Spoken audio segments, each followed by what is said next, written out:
He consistently ranks in the Forbes list of the world's wealthiest people. He's one of the best-known entrepreneurs of the personal computer revolution. He's the second most generous philanthropist in America, having given over $28 billion to charity.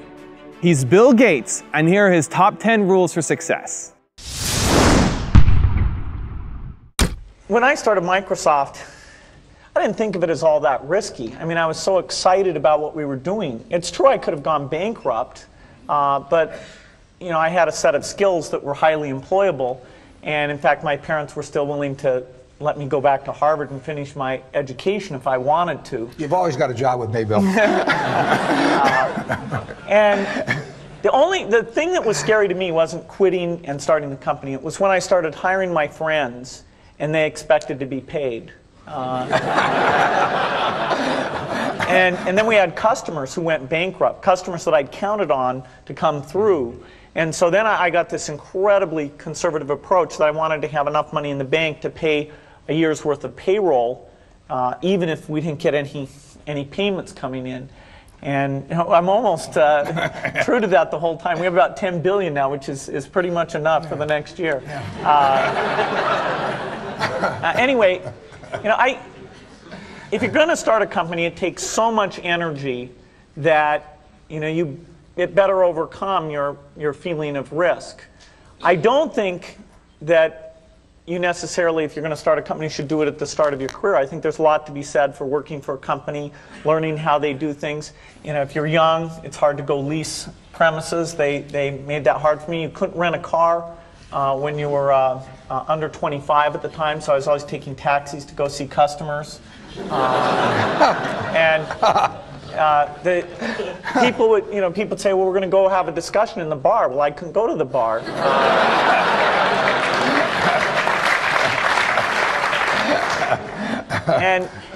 But that's fun, because I'll tell you, when people are first skeptical and they think, oh, this kid doesn't know anything, then when you show them you've really got a good product and you know something, they actually tend to go overboard and they think, whoa, they know a lot.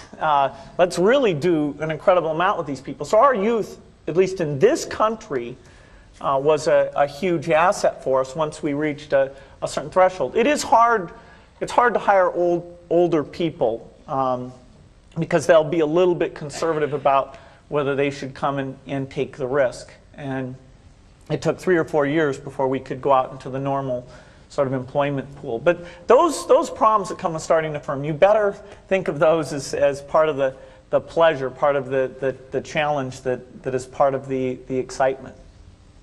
I want to thank Harvard for this honor.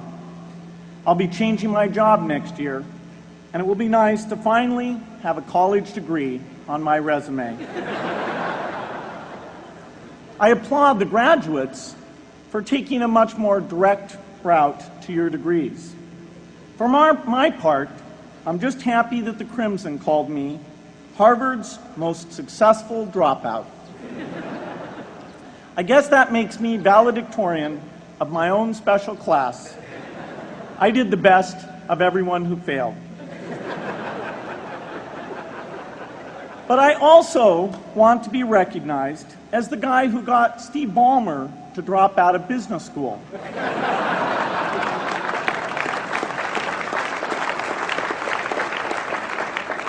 I'm a bad influence. That's why I was invited to speak at your graduation. If I'd spoken at your orientation, fewer of you might be here today. I'm in meetings a lot. My calendar gets very full with those, and then at night, after the kids have gone to bed, I'm on email a great deal. I get messages during the day. That's my chance to give long responses. And then over the weekend, I send a lot of mail as well. I take 2 weeks a year to just go off and read and think, where I'm not interrupted by work or anything else. I'm just solidly trying to think about the future, and people get to send me things to read as part of that so-called Think Week. So it's a nice mix of things. About 25% of the time that I'm out traveling around, meeting with customers, Europe, Asia, and that sort of helps me think, okay, do we have the right priorities? What are people responding well to, and what would they They like to see us do better. Hello, I'm Bill Gates, Chairman of Microsoft. In this video, you're going to see the future, Windows. Microsoft first came up with the Windows concept back in 1983. And today, the leading software users have switched into the Windows environment. It's really incredible how quickly our powerful applications like Word and Excel and PowerPoint have been adopted. It's not just Microsoft applications. Even companies like WordPerfect and Lotus have now come out with Windows applications. And every week we see new innovative work. It's really attracting all the innovation in the industry.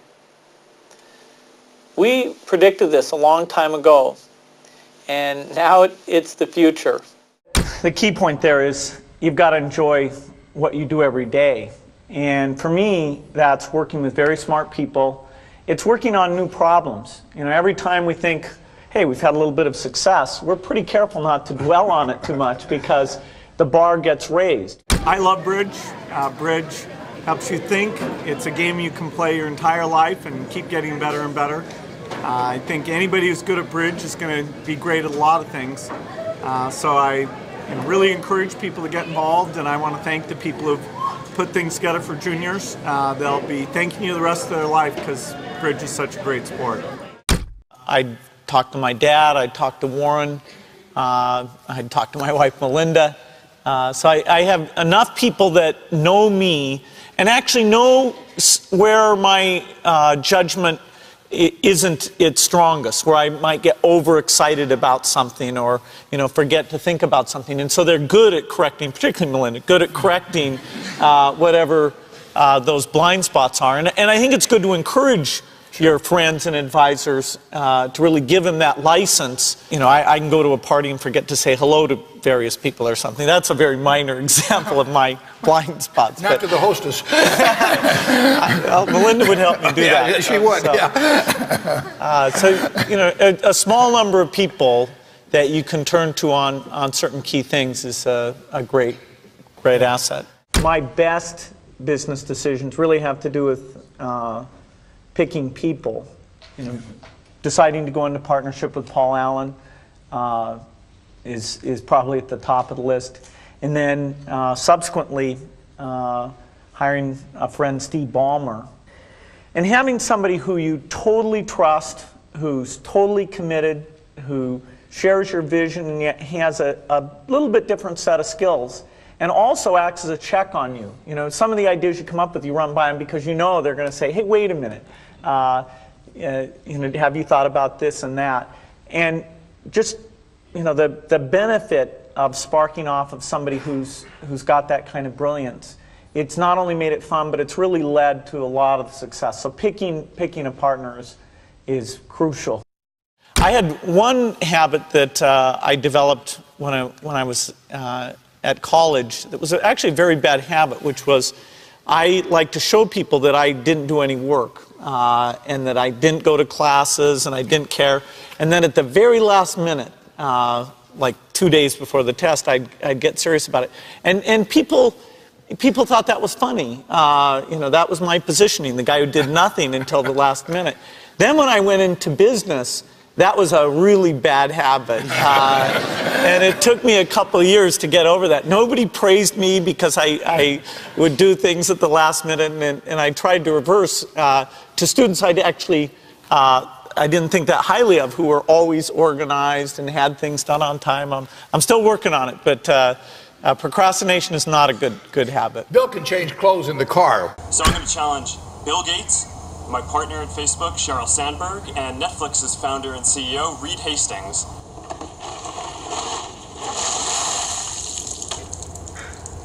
I'm glad to give to ALS. It's a great cause, but I want to accept this challenge. I want to do it better than it's been done. Been working on this, got this design. There we go. Yeah. It's going to be great.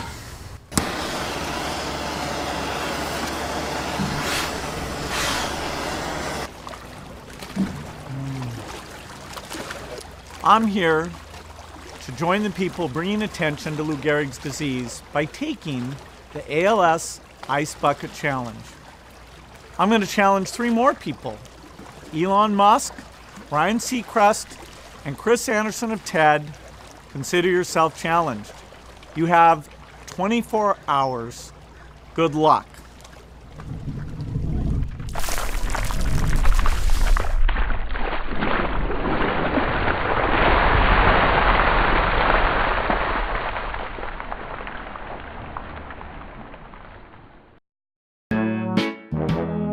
People, let me tell you about my best friend. He's a warm-hearted person who loved me till the end. Now, people, let me tell you about my best friend. He's a one-boy cuddly toy, my up, my down, my pride and joy. People, let me tell you about him. It's so much fun, whether we're walking man to man or whether we're walking sun to sun, 'cause he's my best friend.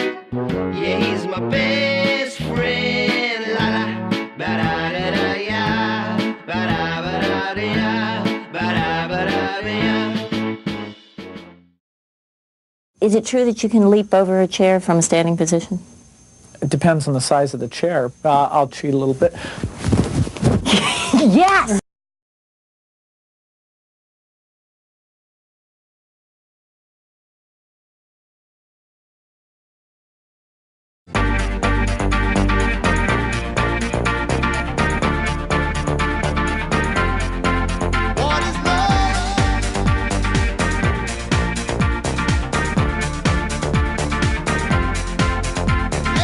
By the way, I believe in winners and losers, and especially the freedom to fail. Who? Him? Who? Him? Who? Him? Him? Who? Me? I don't know. You're not there. I give da da da. No way! What is love? Baby, don't hurt me. Don't hurt. Oh, behave.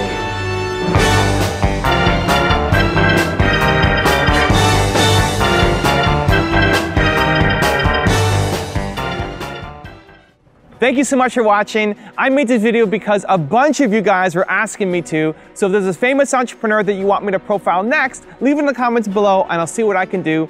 I'm also curious to know what you think of Bill Gates as an entrepreneur and which of the 10 rules most resonates with you. Leave it below in the comments and I'm going to join in the discussion. Thank you so much for watching. Continue to believe and I'll see you soon.